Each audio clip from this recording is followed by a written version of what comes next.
Hello, my name is Michael Bullock, and thank you for joining me here at Michael Bullock Watercolors. Today we're going to be exploring negative painting.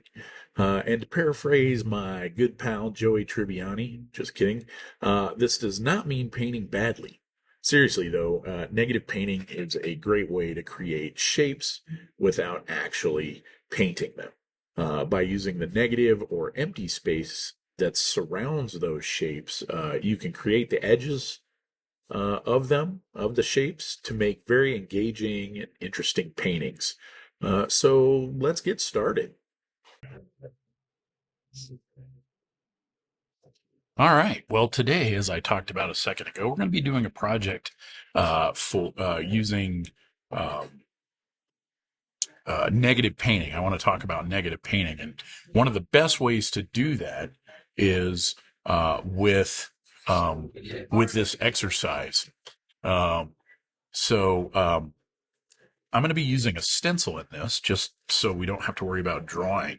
And I'm going to include a downloadable thing that you can print out to make this stencil. And here it is. Uh, it's. Oh, apparently I got some green paint on this stencil. Got to be careful there. Uh, there we go. So this particular stencil is a leaf from a maple tree in my front yard. I actually picked the leaf and then traced it, uh, and then drew it on, traced it onto this. What this is a it's negative film. So that, not negative film, X-ray film. So, when you get an X-ray, taken, well, back in the day when you used to get X-rays taken on film, this was like a developed, uh, extra bit that was developed, after someone's X-rays were taken. I got this from a doctor friend. It's not an actual X-ray of someone. It's just, but it's nice. It's like acetate or something. So it's plastic. So it'll last forever. But I actually, scanned this in and then, created a PDF, that, you can download. You can actually use this, very, template. It's to scale. Here's one, that I made. If you wanted it smaller, I made as an example. I just drew it on here, but and then cut it out of. This is like an old piece of postcard to an art show I was part of at one point. So that's that's what that is, and it's just heavy duty cardstock. You could print yours out on a piece of paper and it work fine, or a piece of heavier, cardstock or something. Print it out on a piece of paper and then trace it on, if you have some acetate or something like that, you could trace it onto that, whatever. And I'll show you, I made this smaller one because I have some students who do this. Sometimes they'll use smaller pieces of paper than I am. And I was like, oh, well, I'll just draw this. And this one is sort of freehand, that I did. But, yeah, anyway, just kind of showing you what we're going to be doing. And you have to excuse if you hear a lot of background noise. I work in an open studio, and currently it's after hours, but they also, because they have a coffee shop and a large gallery space, they host events here. So there's an event going on, so periodically you'll hear noise. So what I'm going to do real quick is I'm going to just to make this more fun and a little bit more challenging, I'm going to use ruler, which I don't normally do. So I'm just going to do this. I'm going to just do, I'm just going to run the ruler along the edge of the paper. And I'm going to lightly draw a line. Yeah, that'll be fine.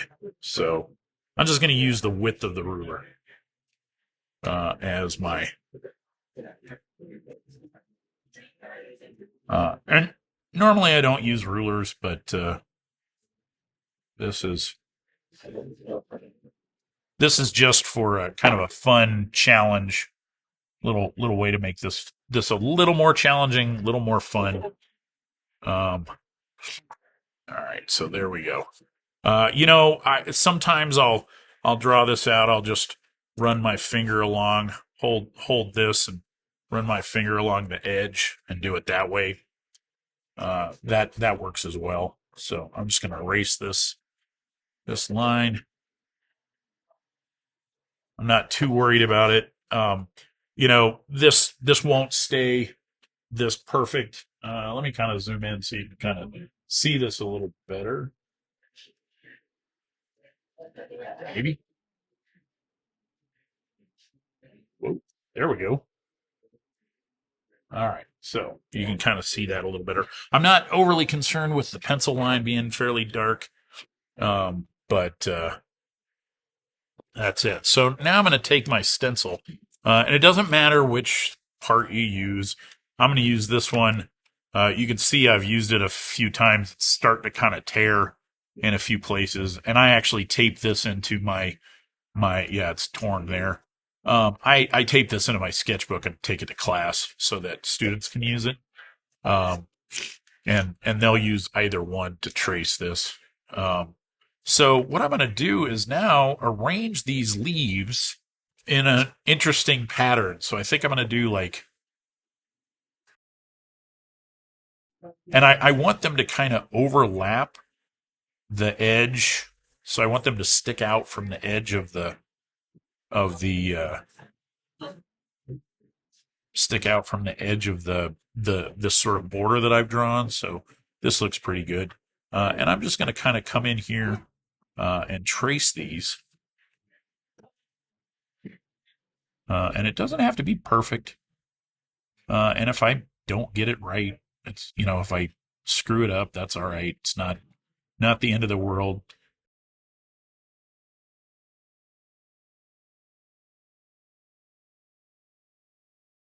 So just kind of tracing this. Yeah, see, I already kind of got that off a little bit, but that's all right. Just kind of tracing along here.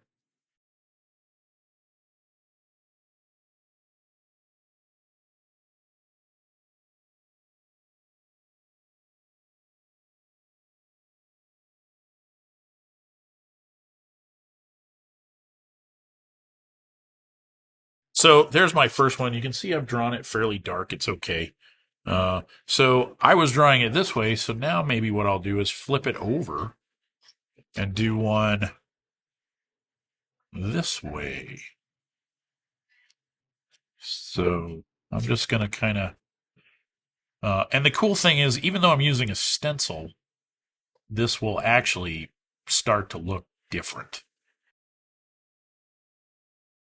Or, the more I paint, I mean, all maple leaves kind of look, at least, on my trees, they all look similar. But they end up, uh, being a little bit different.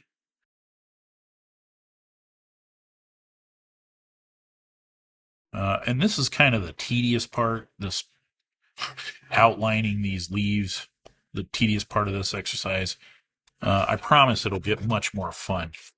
So there's one. Maybe I'll come in with one, and maybe it'll kind of overlap. Maybe it's going to overlap a little bit, and go underneath that leaf there. So maybe like that, something. So real quick, I need to kind of decide which leaf is going to be on the top, and I think this one is.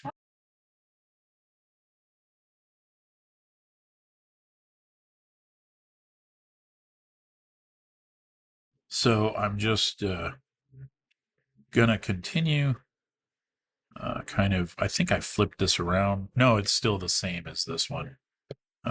So we'll just kind of trace this guy here.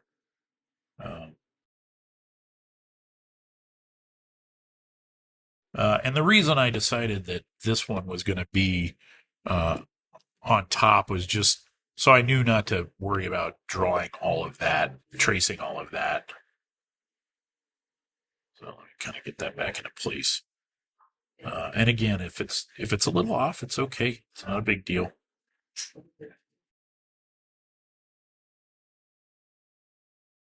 Oops, and of course I did that wrong. That's all right. We'll just already made a mistake there, but that's all right. It's easy to fix. So that's just going to come in behind there. And then maybe we'll have one more. We'll flip this one back around as well.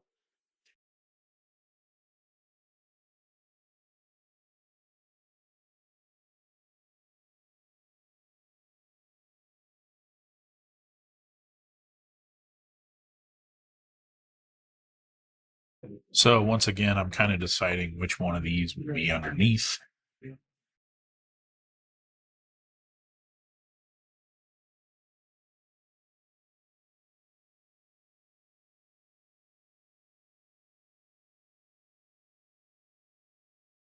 All right. So there we go. I've got 4 of these on there. That seems like a good amount. Now, you might be thinking, well, hey, I thought I was supposed to, you should do things to make them more interesting, should do them in negative numbers, uh, odd numbers. And technically that's true, but, there's 4 of these large leaves in this composition.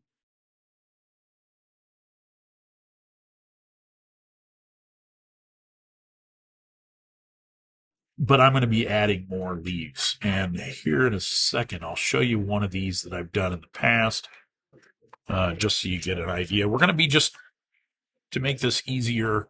We're going to be doing this in one single color, and I'll show you a couple of these. They all kind of end up looking similar. Um, and you might be going, well, Michael, you don't use black. That is true. I don't. I mix this. But here is kind of one that's mostly finished. It's all right. Um, there's another one I did. Here's another one.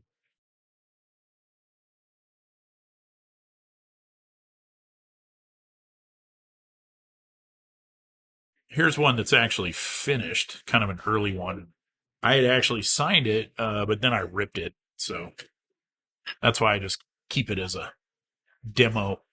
But so you can see that, each one of these, like this one, I got a really good uh, dark mixed. This one is a little maybe towards the green side. This one's a little towards the blue side. This one only has a few layers. Uh, this one's a little blue. This one's a little black, a little closer to black.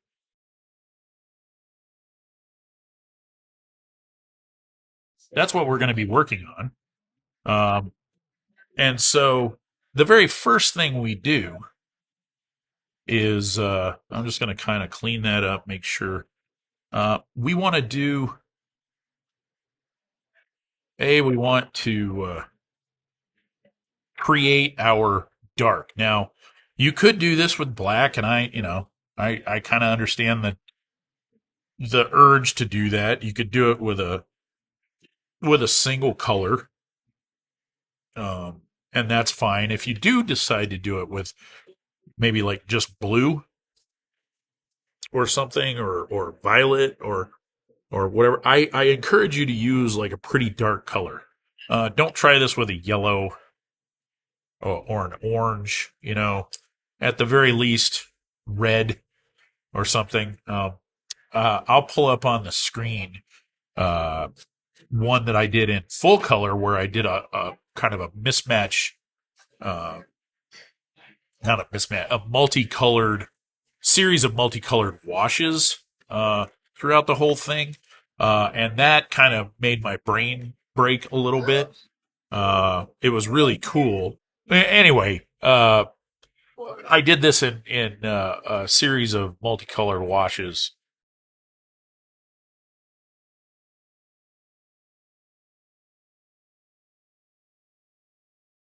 Alrighty, so let's check this out. So I'm logged in here to my account with Fine Art America, but you can just search my name if you're interested. And I'm going to go to my profile page, and you can see here that I've got a whole slew of paintings for sale through Fine Art America. And you can get them in a variety of sizes and on a variety of mediums. It's really cool. So let's, and through their sister website, Pixels, you can also get it on a variety of non-art surfaces. So, but the one I'm interested in today, in showing you today, is this Maple Leaves 2. So I'm just going to click on that, and I named it TOO, Maple Leaves also, just because I thought it was funny. But I had done this demo in class a number of years ago. I'm trying to think now, and had posted the finished black and white version. And a friend of mine who loves my work, but really thought that was interesting that I was working in black and white and not color. She showed up like minutes into the show and bought that painting, which I thought was pretty awesome. And a similar thing happened with this one. I finished this, and before I even had a chance to show it, my mom bought it from me. But anyway, here you can see the multicolored wash that I was talking about. So I started off with kind of oranges and pinks, and I have these two leaves with just the first wash, and then I have these two leaves here with lesser, or darker, slightly darker washes, and then we continue through. I have got this branch here, this branch, and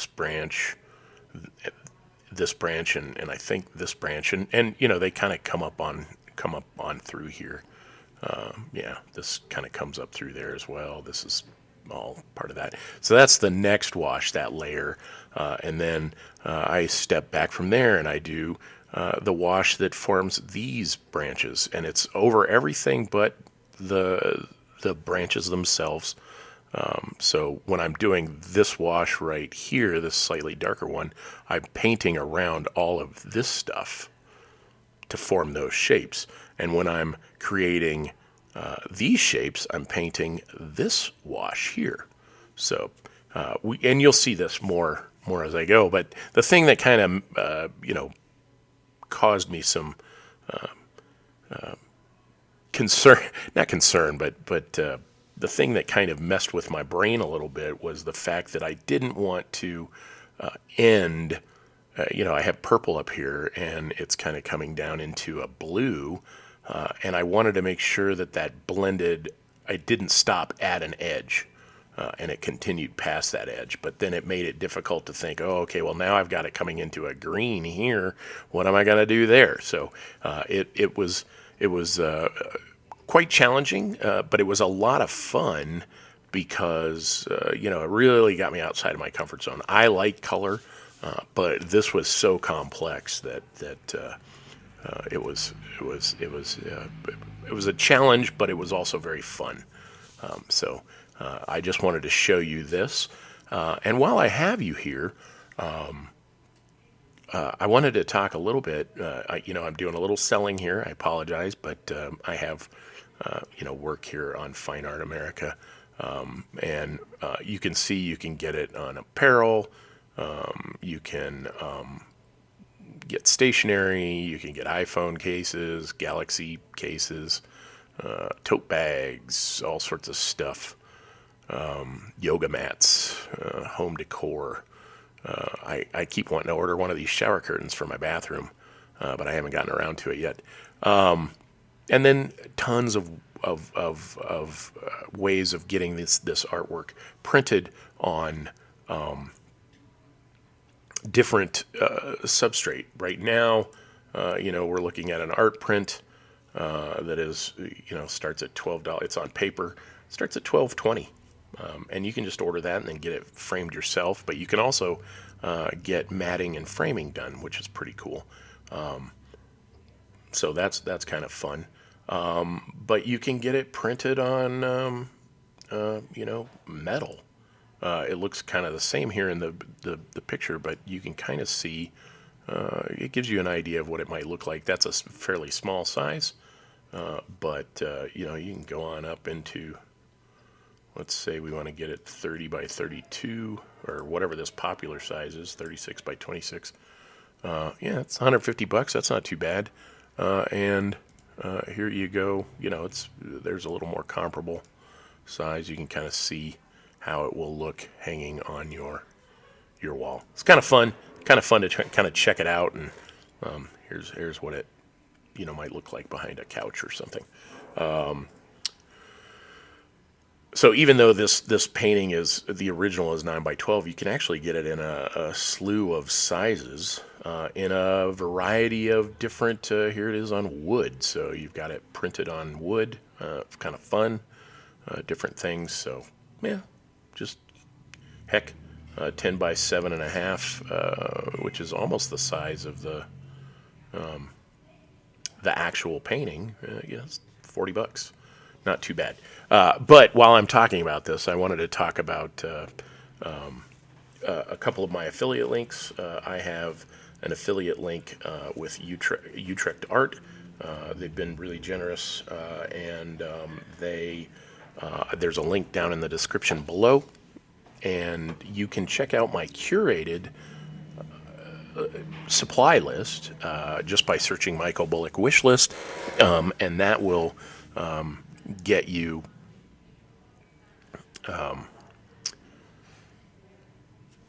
a list of supplies that I use. Some the brushes are different. There's some called what are they called? I can't remember. Well, let's just go there.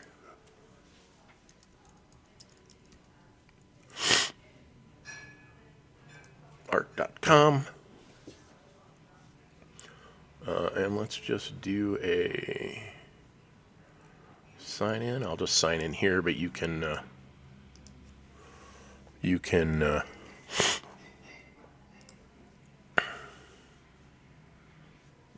okay, that's fine. If I come here, let's see, is it my account? Yeah.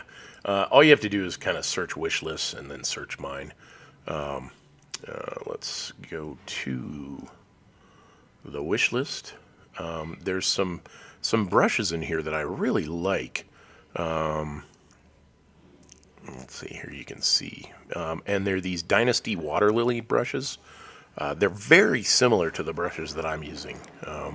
I particularly like this very affordable 1-inch brush from them. Just a really nice looking brush.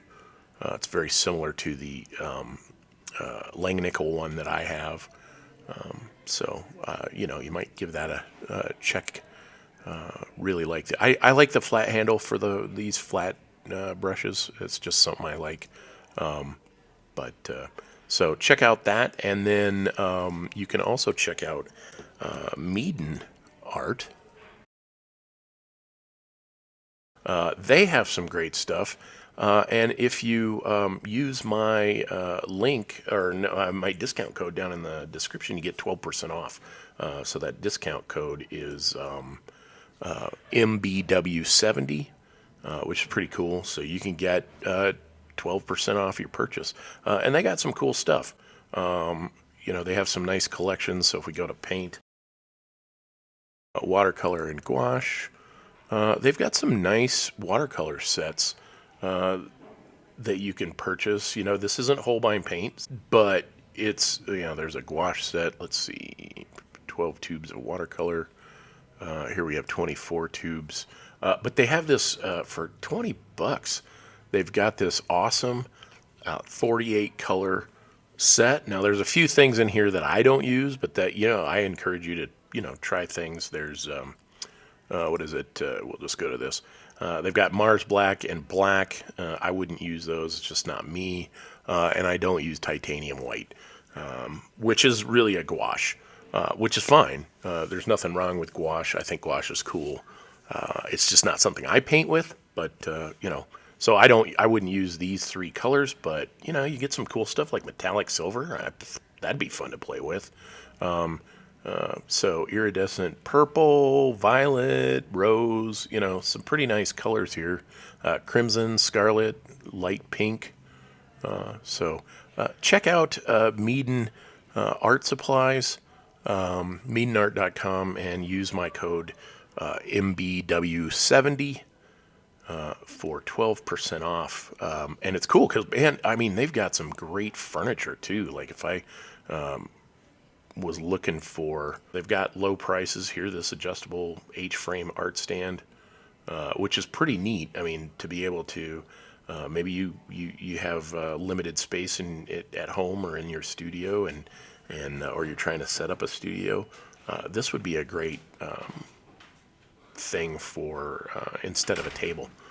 You could put a piece of wood in there, and then it folds up and down. If you're painting watercolor, if you're painting something else, it you can paint in a variety of ways. It's got a little storage shelf down here, so that's a pretty neat thing and pretty affordable. So give these two, give Utrecht Art and Meaden Art a look-see, and maybe even pop over to Fine Art America and check some of that stuff out. Anyway, thanks. Let's get back to the lesson. I'll sh- I'll show you now what I'm going to do. So I have I'm probably just going to use like 3 or 4 colors to make this mid-tone. I'm going to come in. I'm going to start with a little indigo. I used to do this with royal blue, but indigo is a really good one. I'm just going to put a nice puddle of indigo down here on my palette. Get a little more water in there. Now I'm going to clean my brush out, and I'm going to grab some quinacridone violet. Uh, and we're just looking for a nice neutral dark. So now it's leaning a little towards the violet side. So now I'm going to grab a little Hooker's green and mix that in. So now it's leaning a little towards the green side. Let me just grab a little more indigo. That's starting to look pretty good.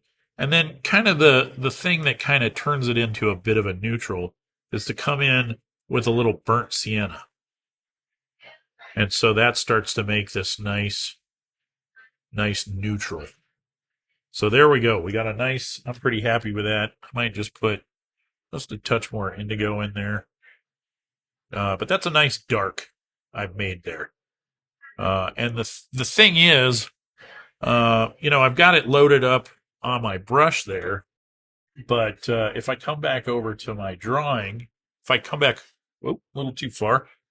If I come back over to my drawing here on my paper, and once again, this is a 9x12 sheet of Arches 140 weight.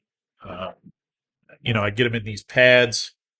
I do have an affiliate link to purchase these from Utrecht Art Supplies. So, if you buy them through them, if you use my link, I get a little bit for that. But I am not paid by Arches. I just happen to like this paper. Another good one, you could use Fabriano Ultra White. That's a good one. Fabriano is a good brand. This just happens to be my favorite, is this cold press from Arches. I don't always buy it in those pads. Like I'll buy full sheets as well and do stuff. But for these little demos like this is a great size. So what I'm going to do now is I'm going to start off putting a little color down, and I want to do a really light, very watery wash. So I do have a fair amount of color in my brush, but I also have a lot of water. So what I can do is kind of put this down. And we can see that's leaning a little towards the green-gray side, but that's all right. I put a little down, and then I clean my brush out, and I just kind of move it around with water. So I just want a nice... Let me just clean my brush out again here. I just want a nice watery wash, and I'm just going to stay inside my lines as best I can.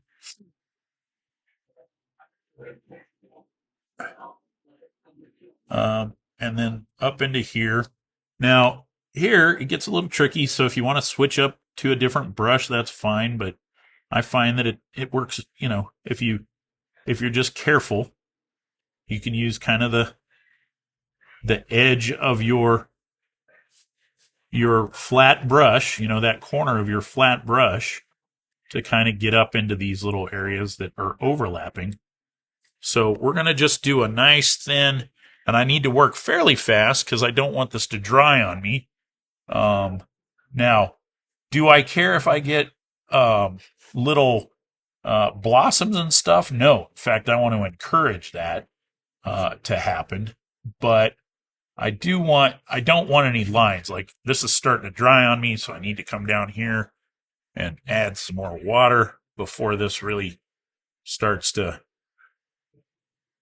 And don't worry about trying to keep this perfectly white.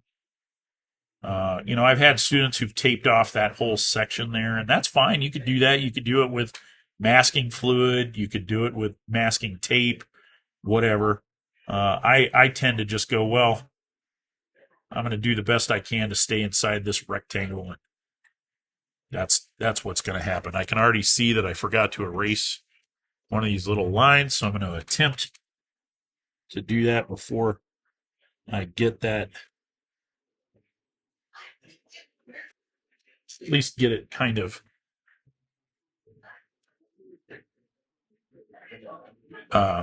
erased. It'll disappear before. Once again, I'm also painting on an art board. I have a piece of gator board here. This one I got from some art supply place. But you can also find gator board at sign companies. They use it a lot when making indoor signage. And it's very much like foam core. It's really lightweight, but instead of paper, it has a plastic outer coating. So the foam is sandwiched between sheets of plastic instead of paper, so it's waterproof. But you could, get an extra thick piece of foam core, like get a 1/2 inch thick or 3/4 inch thick, whatever piece of foam core, and paint it with gesso or something, and that'll make it waterproof or water resistant. So let me just get that in there. So you can see that's layer 1. So I painted over everything except for outside the lines, except for where the leaves overlap outside the lines. I did paint outside the lines there, but and then I'm just going to drop some water. I'm going to pick up some of this excess. And then I'm just going to see if I can't get some fun things to happen here. I may change this up. I may make this leaf on top. I'm kind of not happy with the fact that I put these two to where they're, but we'll see what happens. I can pick it up and kind of get it to run different directions.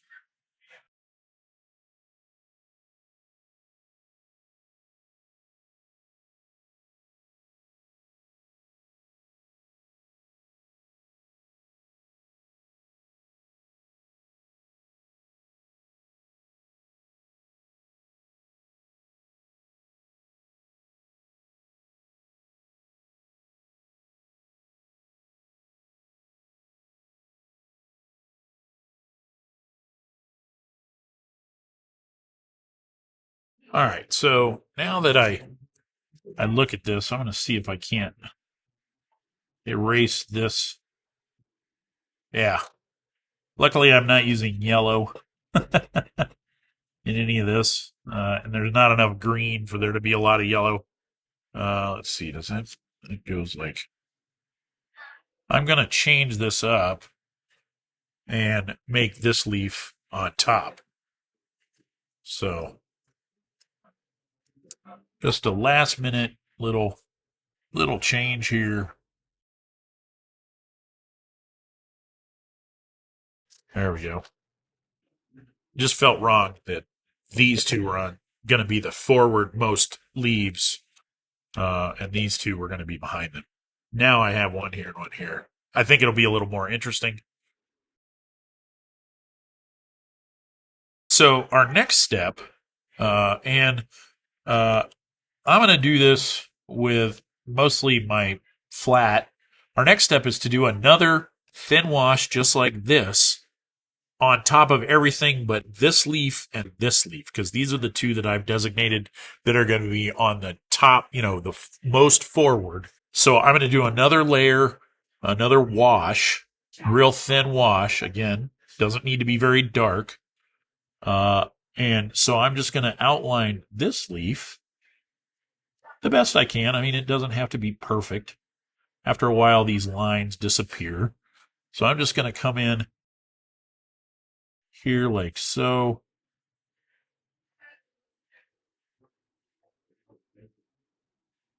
And do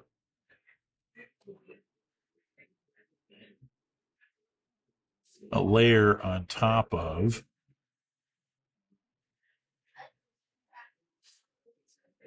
here. So this leaf is going to get another layer. So it's going to be slightly darker than these other two leaves. So I need to make sure that I paint around this leaf. This is one of the easiest ways to understand negative painting, because now I'm just going to paint around these edges here.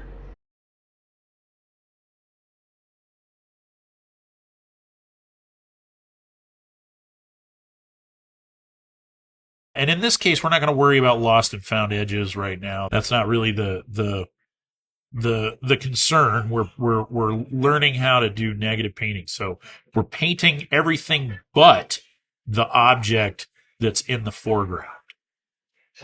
So we put a wash down so it's not just white paper, and then we paint everything but those. So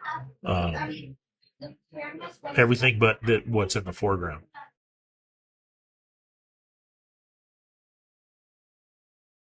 But you can see I'm not, this isn't a heavy, dark wash. It's just a nice, light wash. Now, some of this I'm speeding up just so we save a little time, but if you need to, pause, get your painting caught up to where I'm at, and everything. But yeah, you don't necessarily have to. I mean, clearly I can't paint this fast. Nobody can. That's ridiculous. But I just wanted to speed this up a little bit just to save us a little time. And as I finish this up, I'll just come back down to normal speed. All right, so there's our second layer. So you can see that we have a slightly darker layer on top. I might maybe try to get some blossoms to happen here. This is like the perfect dryness for some funky texture to happen in this leaf. This is it's too wet still, but just to make some interesting, fun,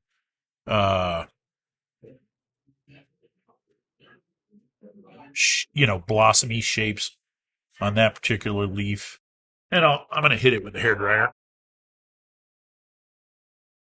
Okay, now that we've done the first two layers, so you can see we have a light layer and a slightly darker layer over these two leaves, we're going to come in and now we're going to do our third layer, and we're going to paint everything around all four of these leaves. So I'm just going to start over here because I'm right-handed. I'm just going to paint this. And it looks like it's coming in really dark, but it's not really that dark. And I can thin this down some more.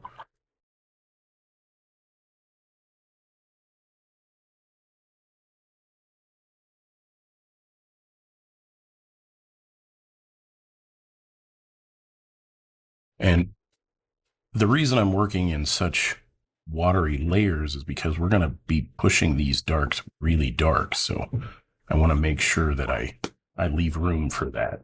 So just kind of coming in. You'll notice I've switched to a different brush. I'm no longer using my flat. This just makes it a little easier. I've got my number 10 round. And I'm just kind of following along these lines. If you get the line, if you mess up a little bit, it's all right. Just makes it that much more of a individual leaf instead of a copy of the same leaf over and over again. I'm just going to keep working along here. Oops. Apparently there's a little notch out of that leaf where a bug ate it.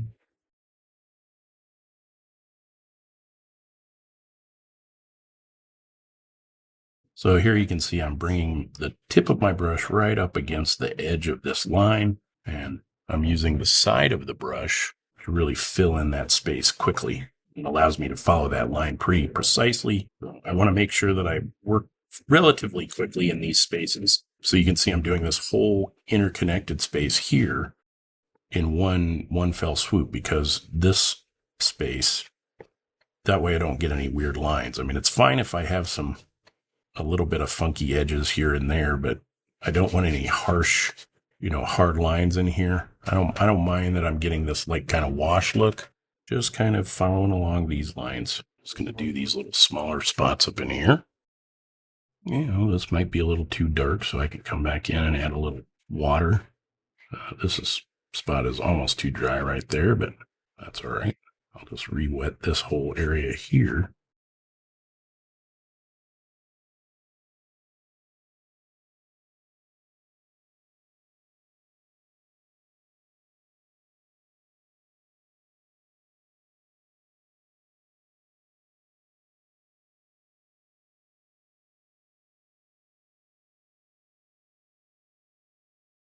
Just going to soften this edge of this paint right here, just so I don't get a hard edge on that, or as hard an edge. And then I'm going to come down and finish this area down here.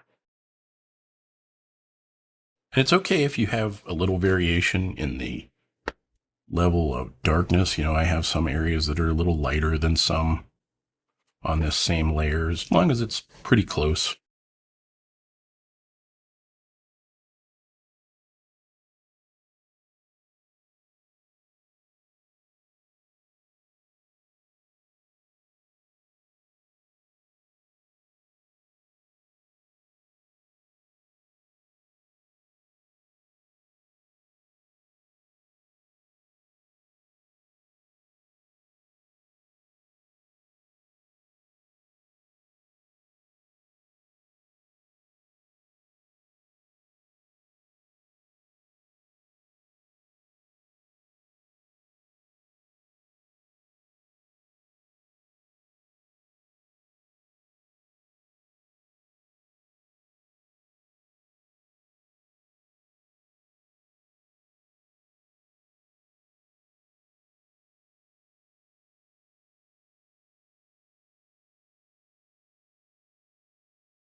All right, so there we go. We've got our third layer. Just dry this really quickly.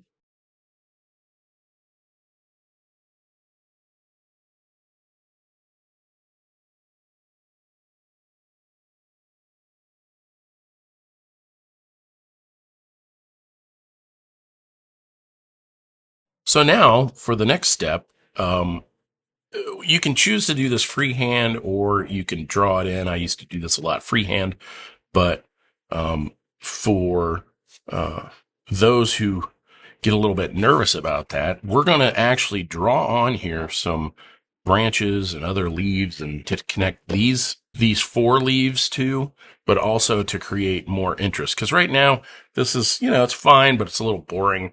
We have these four leaves. I am going to kind of maybe erase some of these lines up in here, just to see if I can't clean that up a little bit. And some of these around here. So I'm going to think about where I think I want these trees to come in. And I'm also going to think about, do I like it this way better? I don't know. Let's see. Maybe I just stick with it this way. The idea of painting it vertically is kind of appealing. I may do that. In fact, I'm just going to peel up this tape really quick.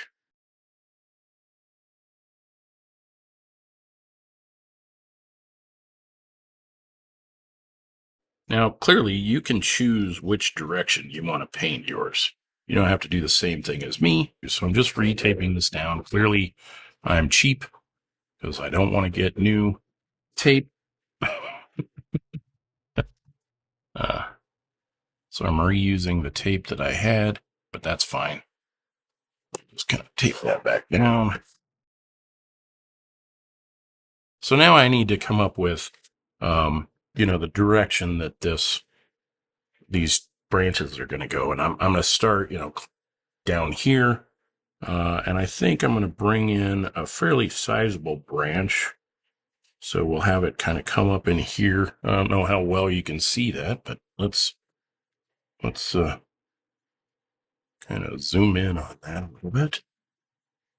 You can kind of see that I've drawn this in, and then maybe I'll have a twig branch off like this. And this branch will come up into here. Maybe there's a twig branching off down in here. Like so. And it'll kind of come in like so. This twig will kind of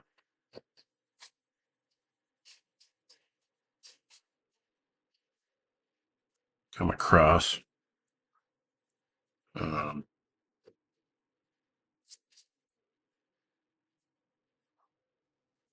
Yeah, I don't really like that.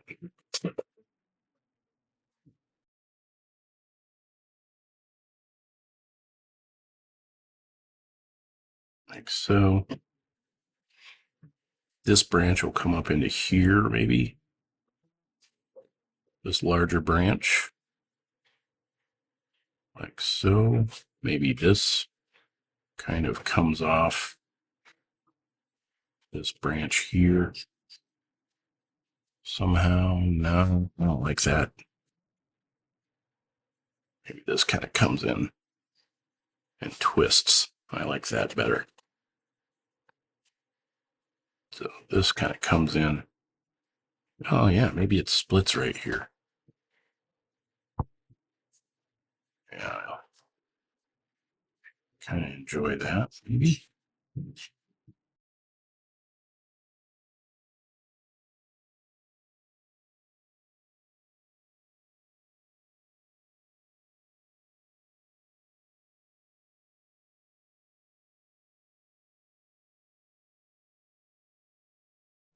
Maybe we'll have another one come up into here.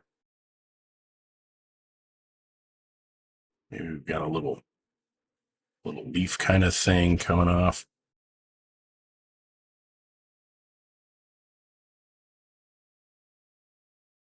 We've got another little shape coming off here.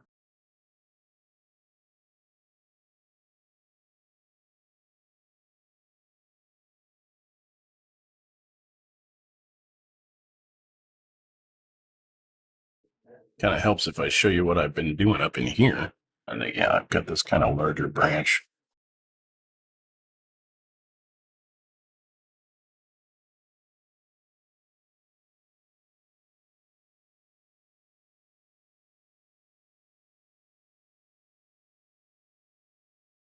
So I think I'm going to now switch to my number 8 brush. It's still, good size. I can get some good coverage, but I've got some finer areas.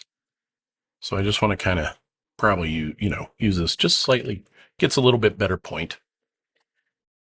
So we'll come back over here. We'll grab some of our dark that we've mixed up, and we're going to do our 4th layer.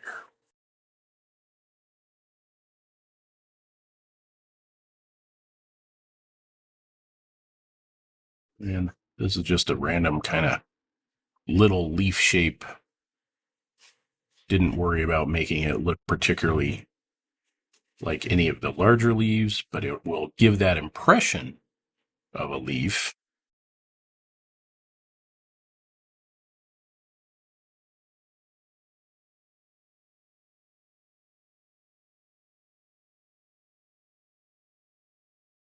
I'm going to add another little twig right in here just to make that a little more interesting.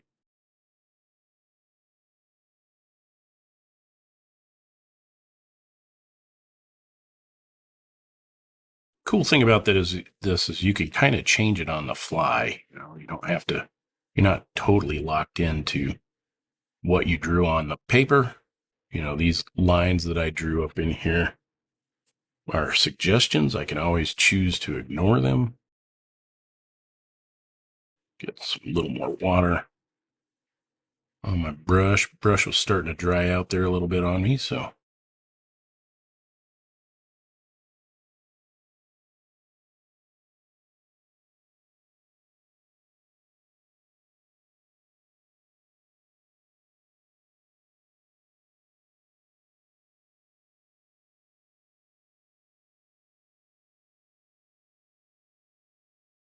can't quite see what I've drawn here. Yes, this kind of comes in like this.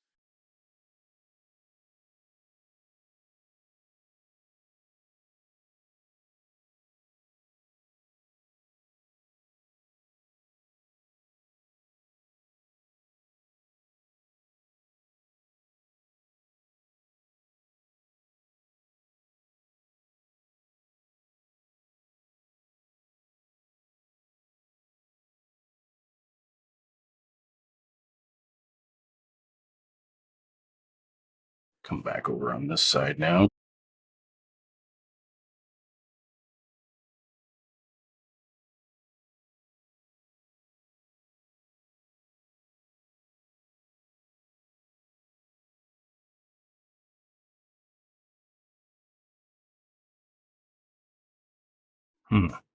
I just realized I got a little twig that's coming up into here doing something.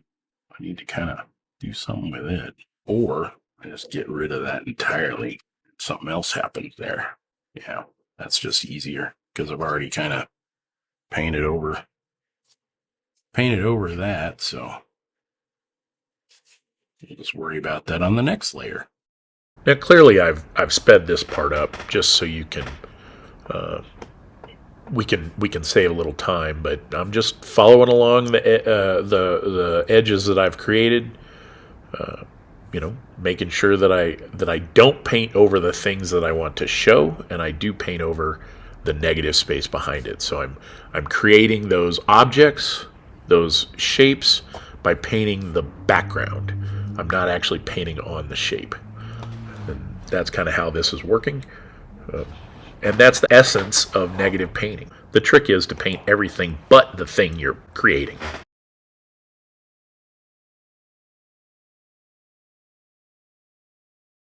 I'm just going to make this connect to something that's not there yet.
All right, so there's that next layer, and you're probably thinking, Michael, in fact, you were probably yelling at your screen as I was painting this, you forgot to finish this branch coming over here. And you would be correct. I did forget to do that. But I'm going to dry this real quick, and I'm going to make that branch go behind this branch, so then it'll work out. So let me dry this real quick.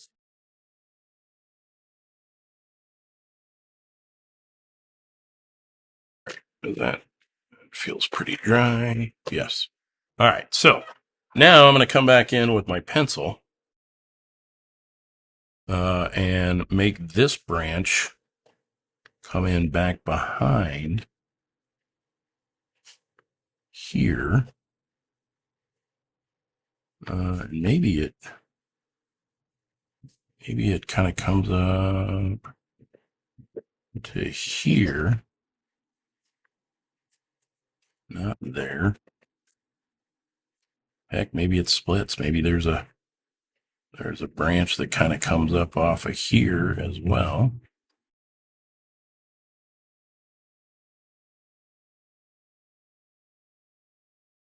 And then this comes up in there.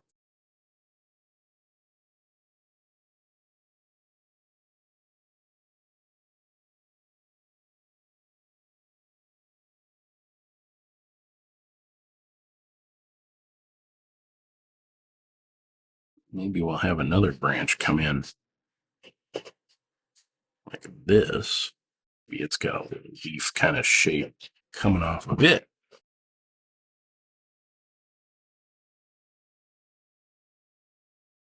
I'm having a little trouble seeing this pencil line. I could, instead of using a pencil, I could use a white charcoal pencil so that I can see this stuff a little bit better. So you can see this is kind of coming up. Yeah, that's a little easier. And the cool thing about this is it'll just wipe away with water. So we'll just make this a little easier on myself so I can kind of see what I'm doing. Maybe there's some smaller twigs coming in like so.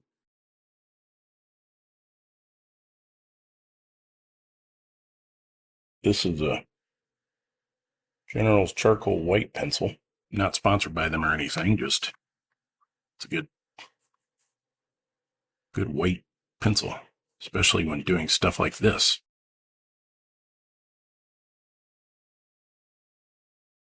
Let me mix up some more, and why don't I'll just show you what I'm doing over here, how to work. So I've got a little indigo.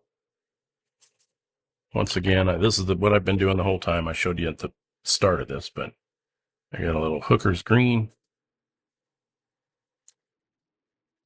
little quinacridone violet,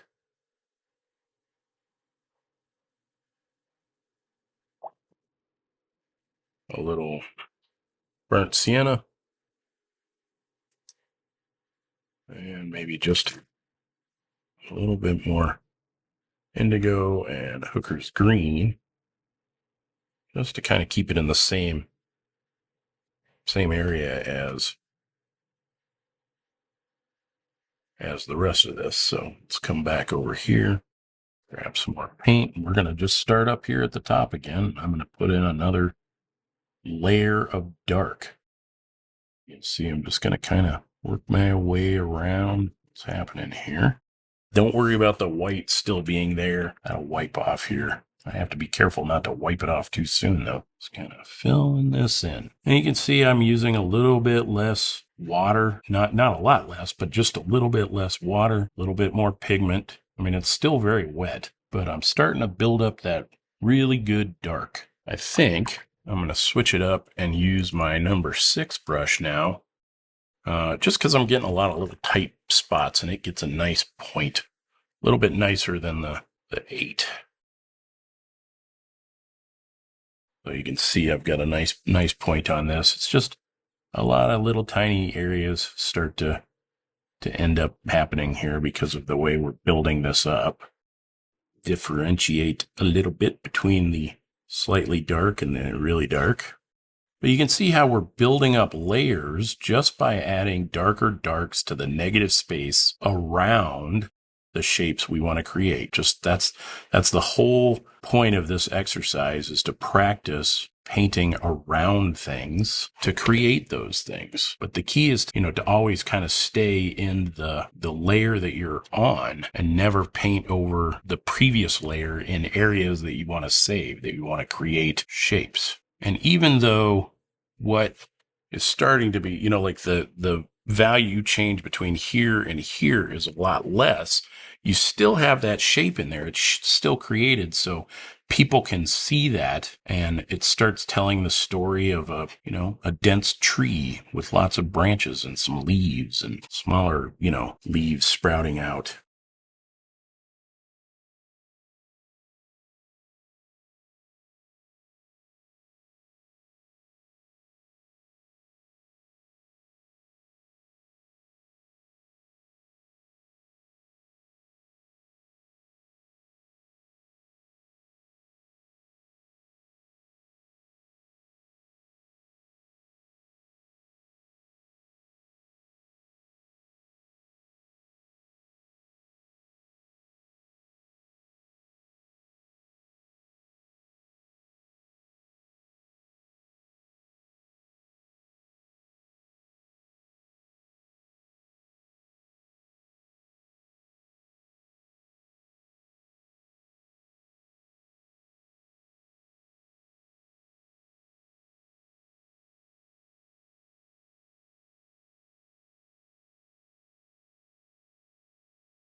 Alrighty, now that I've finished this layer, I'm going to hit it real quick with a hairdryer, and then we'll catch back up.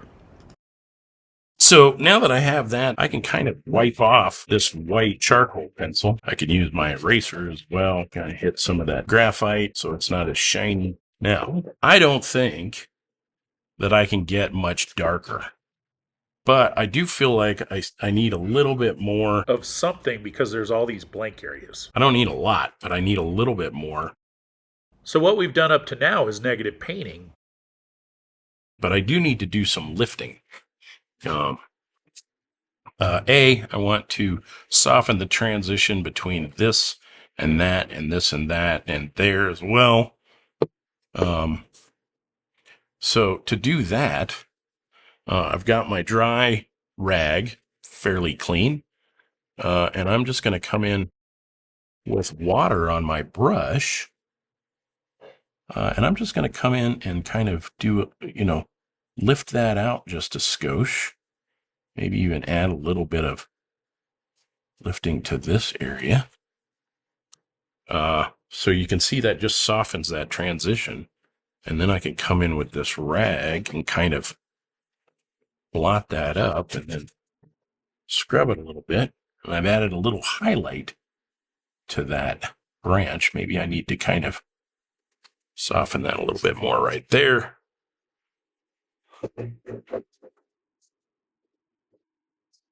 Just lift some of that. I can even come back in, do something like that. And I'll do that over here as well on this guy. Just going to kind of come in and soften that area.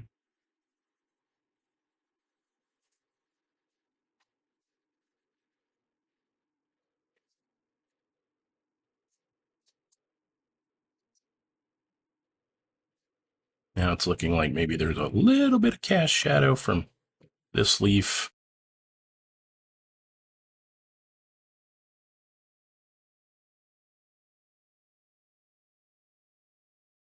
So that comes from underneath, and then it's popping out on top. But you can see just a real quick lift there. We'll do a little bit here for this.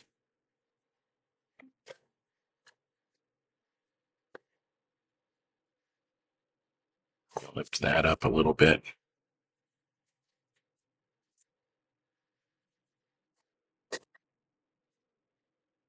Now, I'm not super happy with that, so that's all right. I can fix that. What we may do, let me just hit that with a hairdryer just to make sure that it's dry. Then I'll come back in with that dark and clean up this edge here, like so. And right now that looks like it's coming out of that leaf.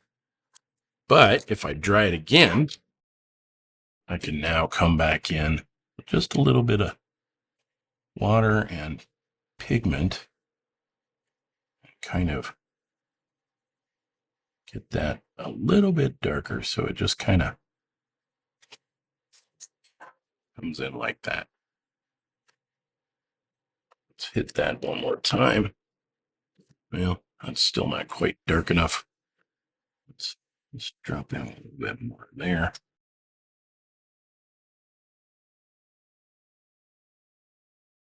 And I can always come back in with water. Oops. In here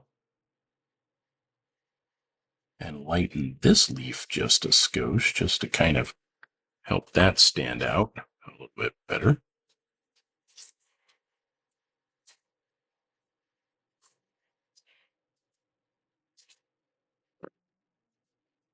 Just kind of blot that up.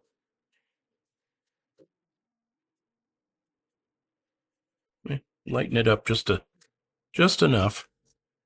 And maybe I want to add another few twigs and branches so I can come up into here and I can just paint what I think might be something coming up into there.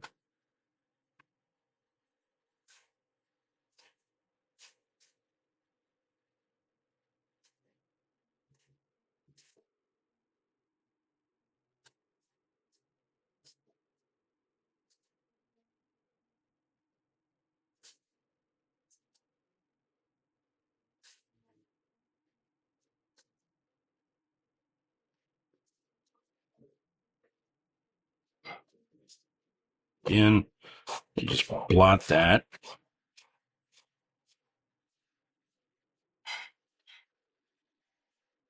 And lift a little bit more out there. That just makes that a little bit more interesting.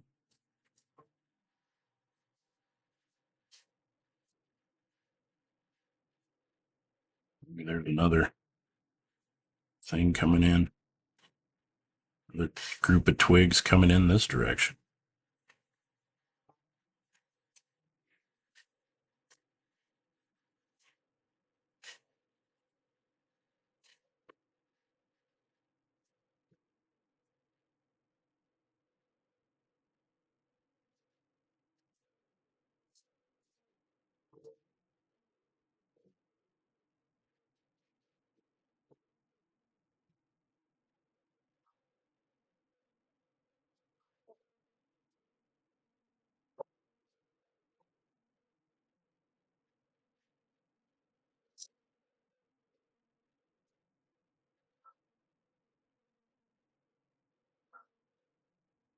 There's another little leaf shape in here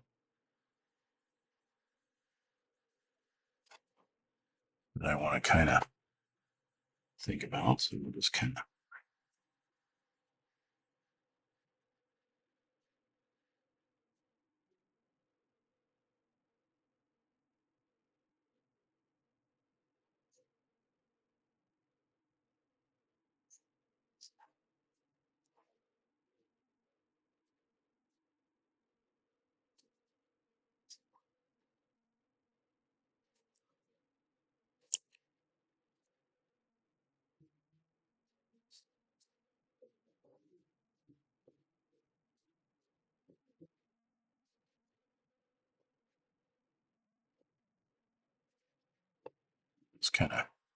hit this with a little bit of a lift right in here, just to kind of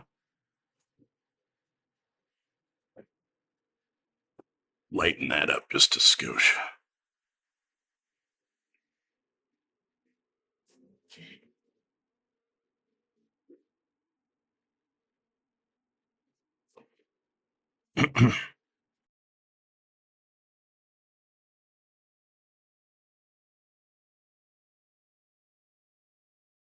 Now I'm going to just move down into the lower left-hand corner here. Lighten that up just a bit, and then just smooth it back out with a little water.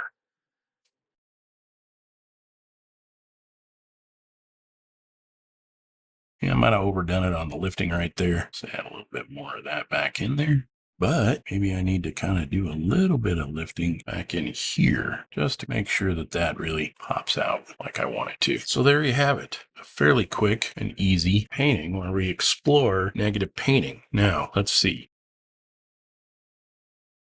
I want to add just a hint of maybe a cast shadow from this leaf down onto that one that's behind it now, just to help that pop out. So maybe just a bit of something like this.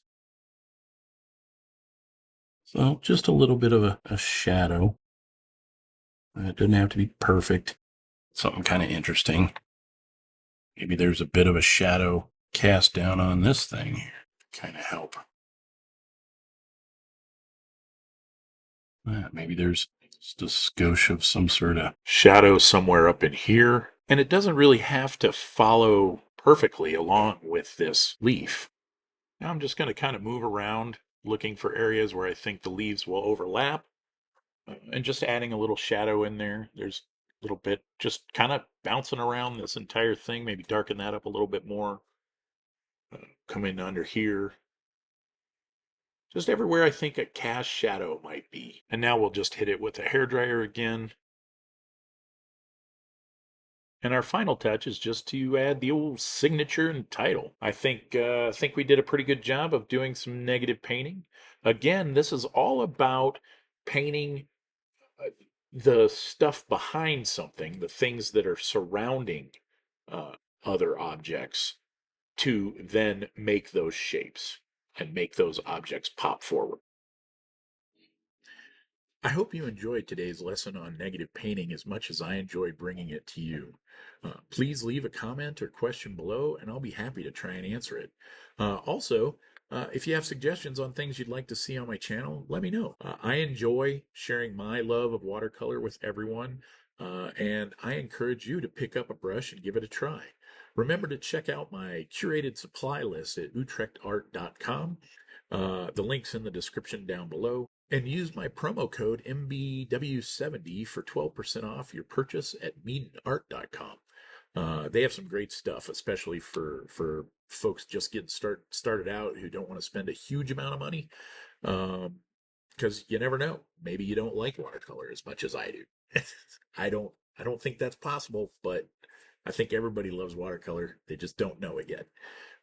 Also, if you're interested, check out my available prints at fineartamerica.com. And if you're ever in the Farmington, New Mexico area, be sure to come down and visit me at Artifacts Gallery in historic downtown Farmington. I love to chat with folks, so you can come down and see my studio and hang out, drink some coffee. So I hope you have a wonderful day, and I look forward to seeing you in the next video. And remember, life's too short to paint on cheap paper.